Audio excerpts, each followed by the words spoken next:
Hello everyone, my name is Alicia Jackson, licensed professional counselor, and welcome to my channel. Today we are reviewing Married at First Sight, Season 15, Episode 2.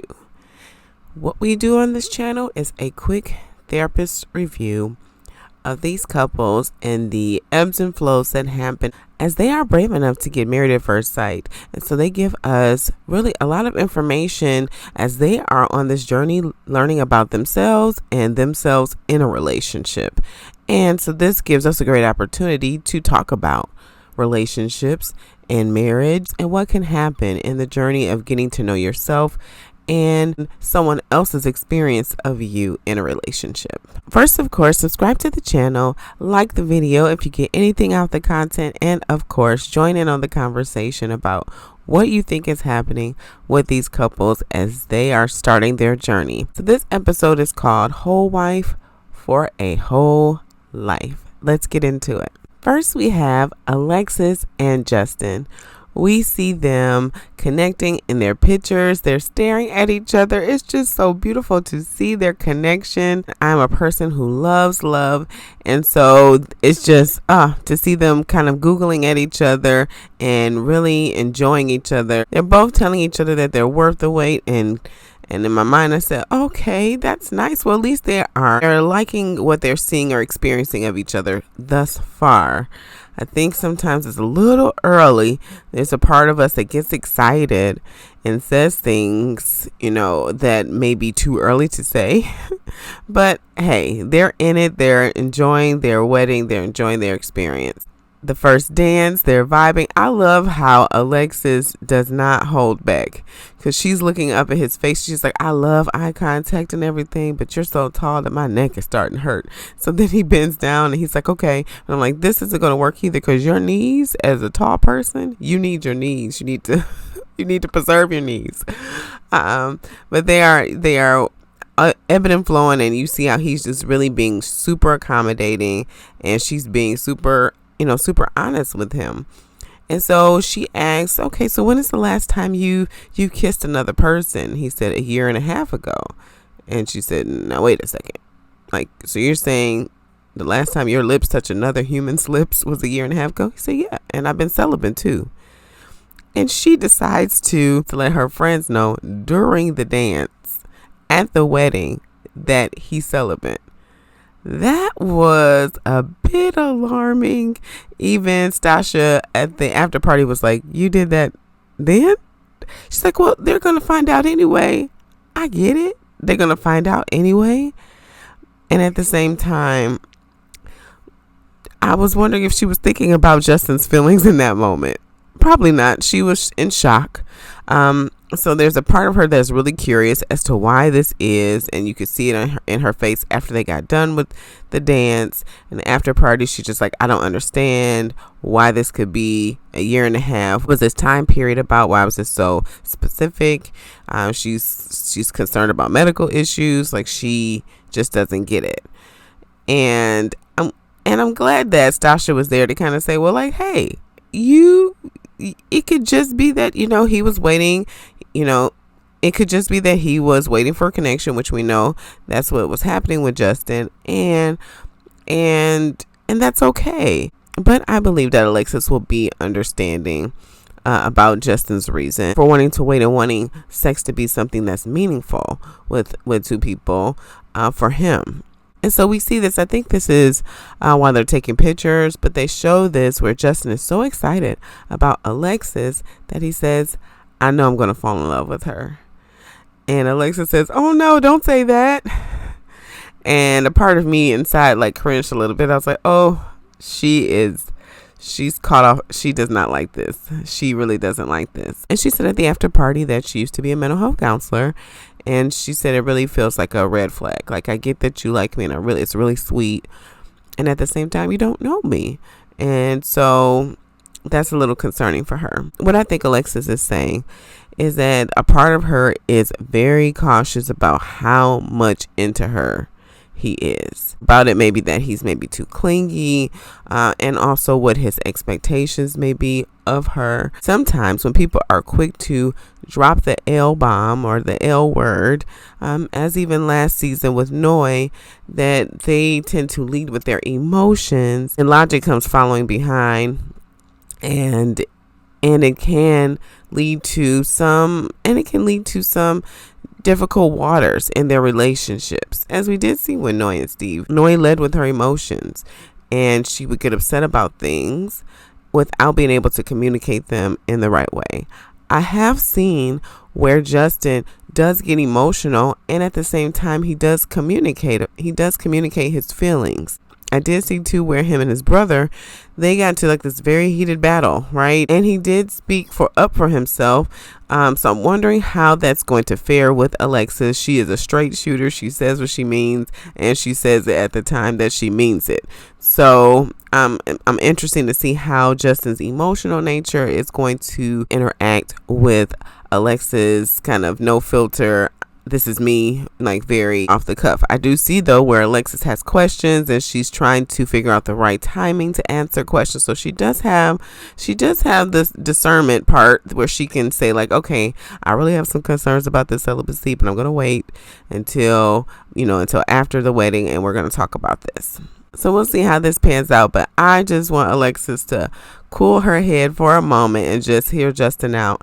And also want Justin to really be mindful, just be aware of the logical piece. We've just met Alexis. She's gorgeous. She is charming. She's a charming young lady. She's funny, and they have made a wonderful connection at the beginning. And at the same time, just to relax his expectations and also use the tool of his logical mind. He's going through this process. Next, we have Morgan and Ben. Now, the experts say that they match this couple because they are both career oriented. They both value education and fitness, and they both want a family. And while Morgan has this tough exterior, they think that Ben's soft side is going to be a great balance for Morgan. I don't know about that. That's the concern I have. Her hard exterior and his soft side, his sensitive side and his balance. I'm concerned about how this is going to pan out. This is kind of the mistake that I see the experts making, where they like to do this opposites attract thing, and not to say that doesn't happen, because it does happen a lot in marriage. At the same time, what happens is they tend to do like polar opposites, and it can be a bit of a clash. It's more of a clash instead of a balance.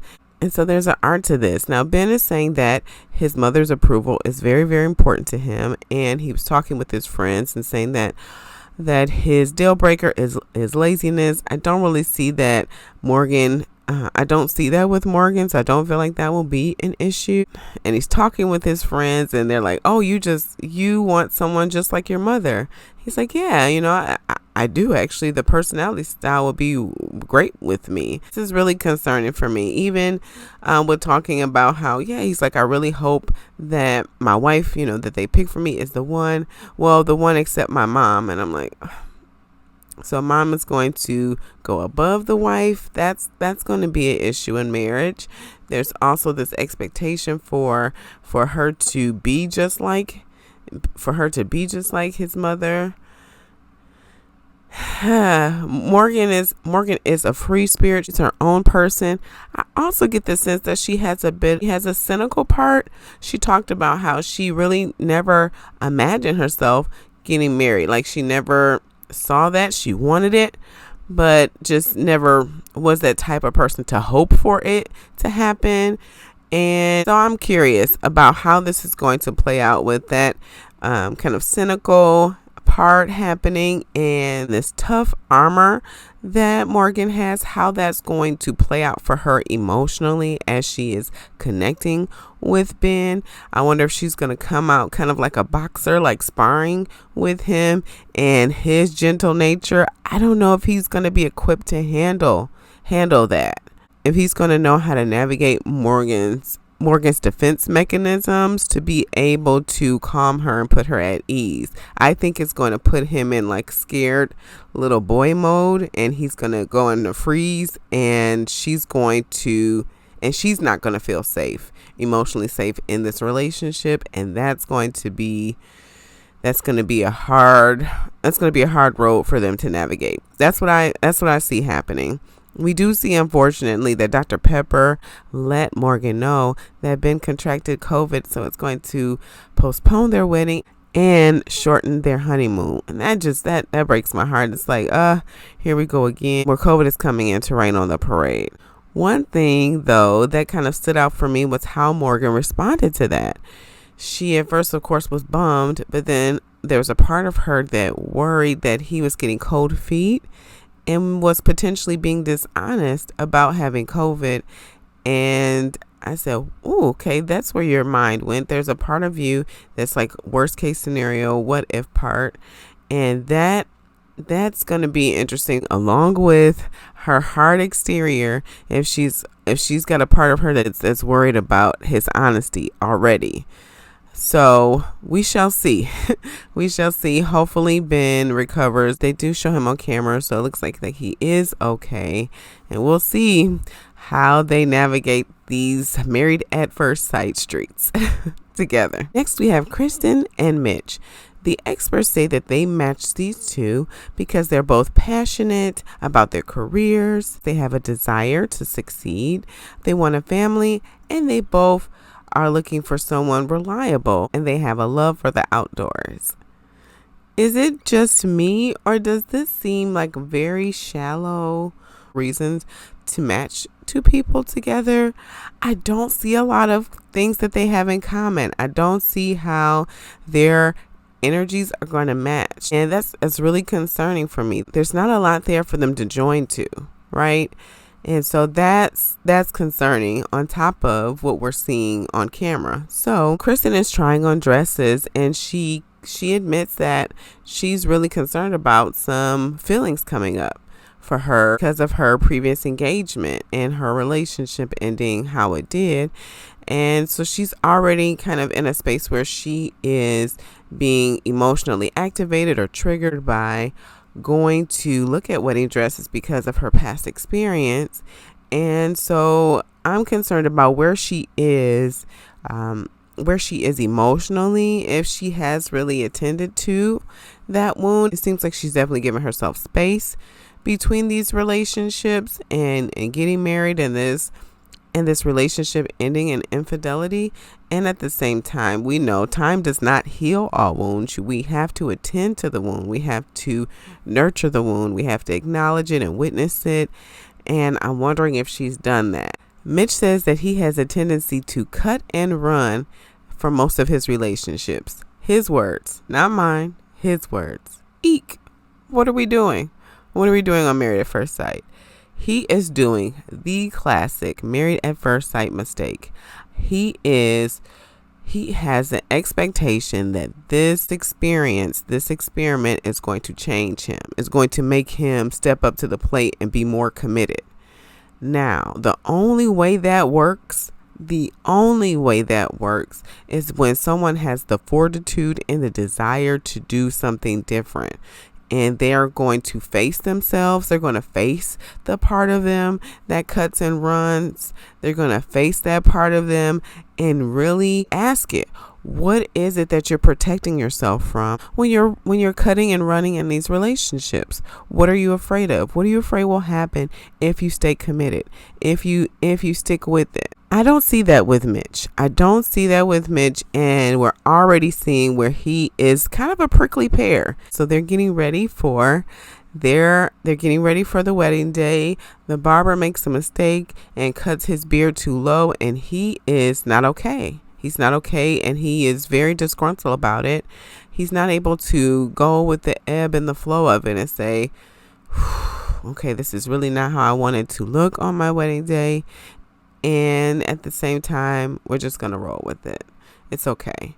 Like he really was he really was disturbed by this. And then his groomsmen were trying to help tie his bow tie, and he was getting upset with them. So what I'm seeing is that Morgan lacks interpersonal skills. He does not have interpersonal skills, doesn't know how to communicate, does not know how to communicate effectively with other people.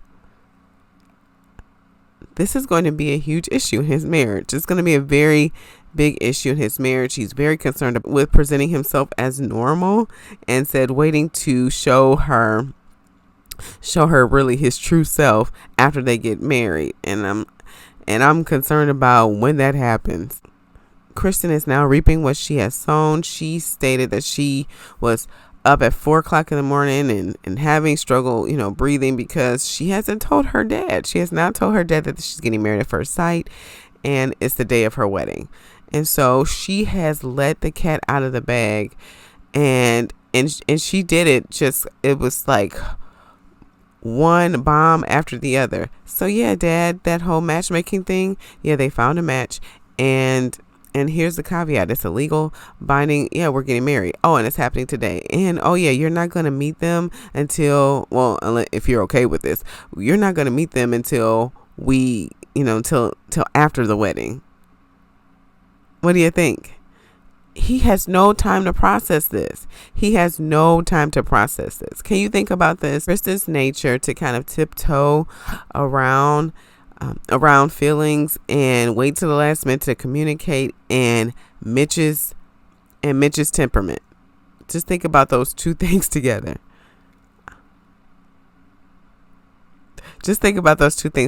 It does not seem like something that's going to come together nicely, does it? It doesn't seem like it at all.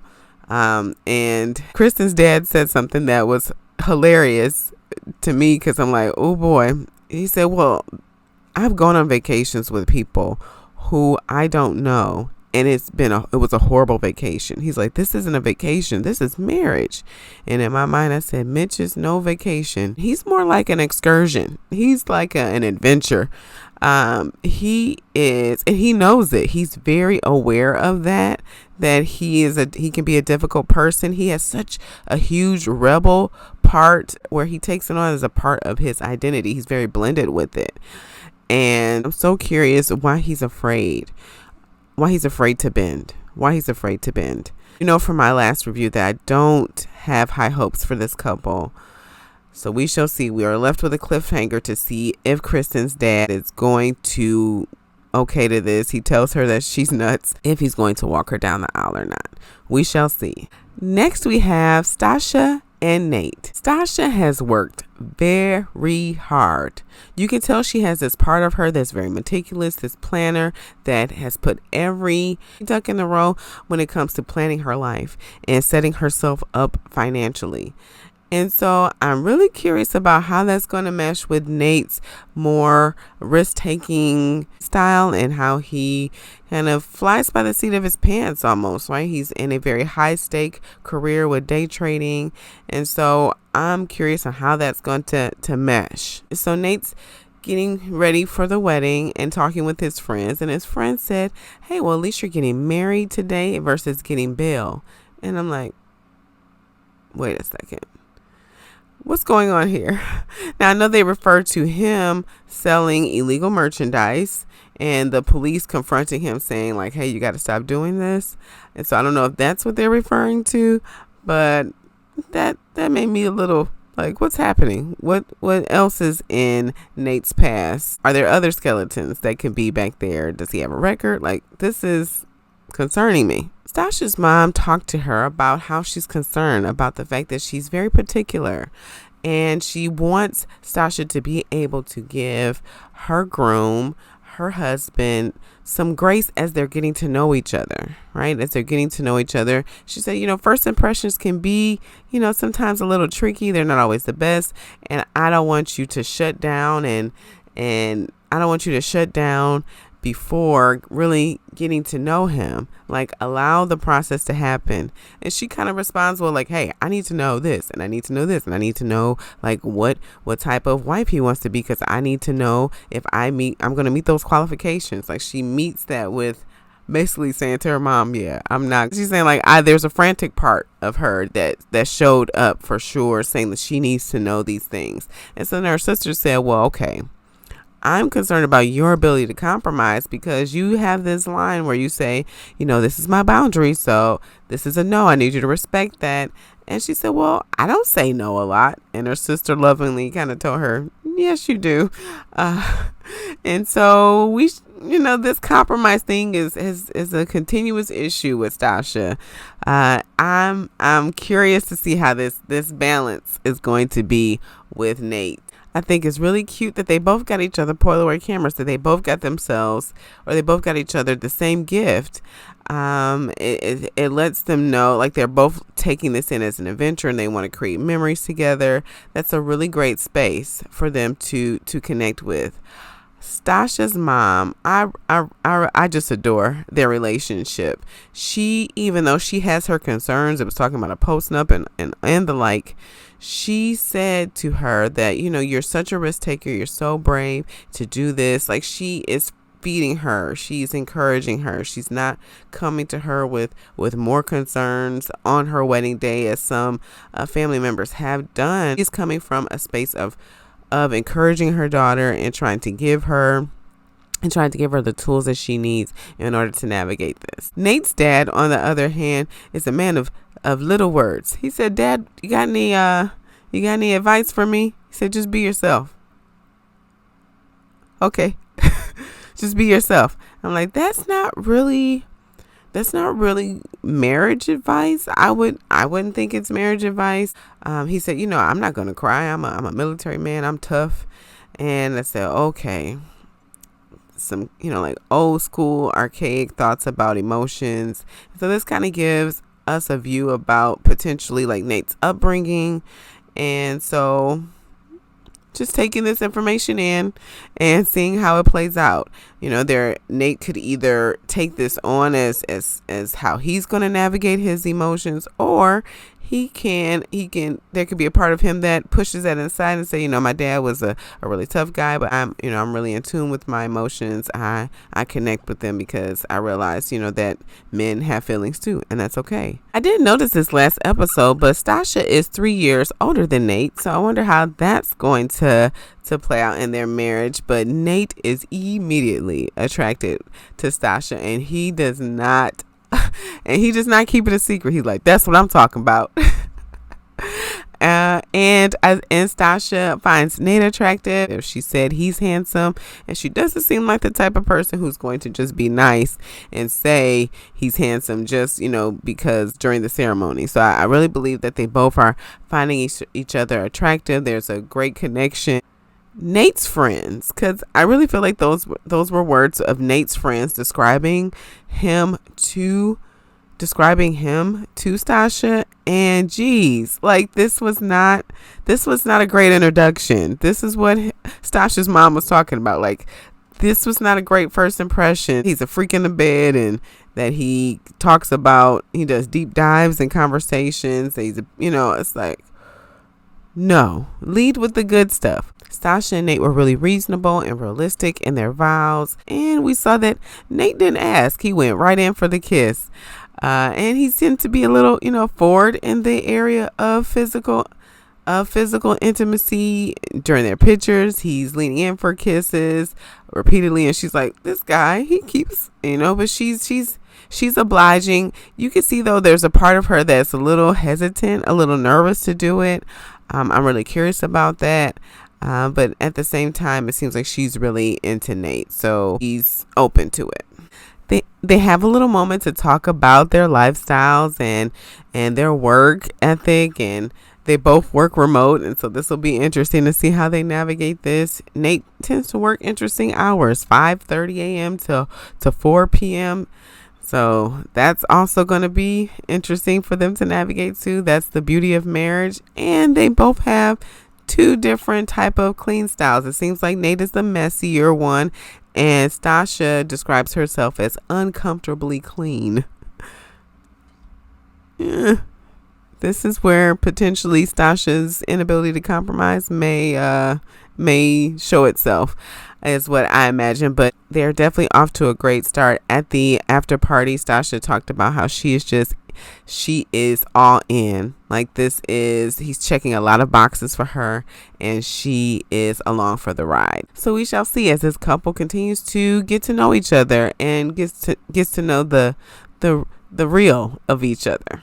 Lastly, we have Lindy and Miguel. They both have doctorate degrees and some fun sides to both of them. And so the experts are hoping that Miguel's calm side is going to help balance Lindsay's overthinking that happens, and she tends to live in her head a little bit. Miguel tends to overcommit to people and relationships, and so he is hoping that in Married at First Sight, that he's going to meet someone who is just as committed as he is. We know that doesn't actually mean anything, going through this process of getting married at first sight. And I think that people definitely come committed to what they perceive and what they believe marriage is. But if something happens outside of their expectations or outside of what they feel marriage is, then that really impacts their commitment level. I don't see that, that's going to be an issue with Lindy. I think that she is in this. We see that Lindy's overthinking is showing up as she's trying on dresses, and her friends are talking about how her religious and strict background has led for Lindy to kind of second guess herself, not really feel confident in her decision making and in her ability to navigate life. Even she said she's made a lot of mistakes in dating, so she's just going to let the experts make the decision. So we see that happening there. And then they're also again hoping for Miguel to be the calm to Lindy's storm. I get it. They want a balance. And that's beautiful. And at the same time, the goal is for Lindy to be able to manage her emotions for herself and to be able to navigate her emotions and feel confident in her ability to do that and not overly rely and make that be Miguel's job, right? To take care of her feelings, because that's her job. He can support her. He can be a support for her, but she's the person who's in charge when it comes to managing her feelings and her anxiety and her overthinking. We see that Lindy's father did not want to walk her down the aisle and doesn't agree with this decision to get married at first sight. She did state on the after party that she blindsided him, so he didn't know that she was going through this process, and she understands. And it was great for her brother and her mother to step in to be a support to her. She said those are the people that she's the closest to.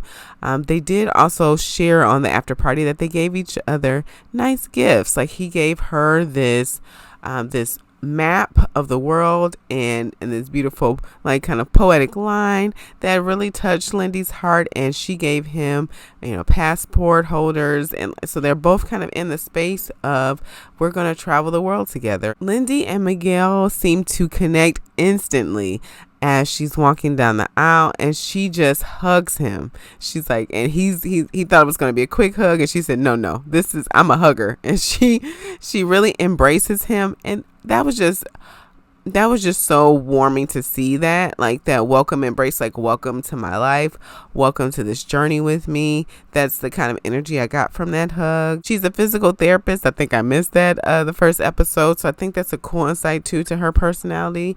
And every family should take notes. If your family member chooses to get married at first sight, please do it how Lindy and Miguel's family did it. They sold their assets. They sold their heart.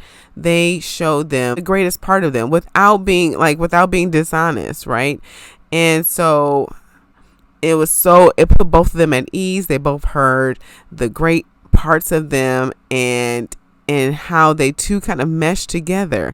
It was beautiful for them to hear their family's reflection on them and be able to have their anxieties be calmed as that was happening. Also, it was cute to see how Lindy said "I do" early before the officiant asked her. So she's in it to win it, and that should hopefully calm Miguel's concerns of someone not being as committed as he has been in a relationship, because she's like, "I do." I do. I'm in this. I have hope for this couple. Their lifestyles seem to match pretty well. Like, he has a very flexible work schedule. She has a flexible work schedule, and they're both into medicine. He showed her his nerd flag. Like, he's like, "Hey, Dungeons and Dragons." She thought it was cute. This might work. We shall see how he responds to her overthinking, but I don't really see that being an issue, as we've heard that Miguel tends to ignore red flags, or overthinking isn't a red flag. Overthinking is just protection. It's a part of her that doesn't trust herself. And so hopefully he can be able to encourage her to be able to start her journey with herself, so that she can really be able to build that relationship of trust within herself. I don't know, guys. This might be a good couple. This one is the one I have the most hope for. I truly do. I see a lot of good stuff happening there. I do see that Lindy has a tendency to do the worst case scenario. That's another. Lindy has a tendency to do the worst case scenario. She's like, I could either meet the love of my life or the most toxic person in the world. And I'm like, wait a second. Those were two very extremes. Like, whew, there could also be some maybe in the middle, where a person that is the love of your life might have some traits, which is often what happens, right? We all have layers of protection that we use to protect ourselves from pain, and that shows up, right? That shows up in relationships. So even with saying that, I have some hope for this couple. I really do. I'm reluctant because you know how Married at First Sight is, but I have some hope for this couple. So we shall see. Let me know your thoughts. Let me know what you're thinking about, what you're seeing from these couples. It didn't show us much, but let me know what you're thinking. Comment below, like the video, subscribe to the channel, and as always, be cool, be calm, be centered. Peace.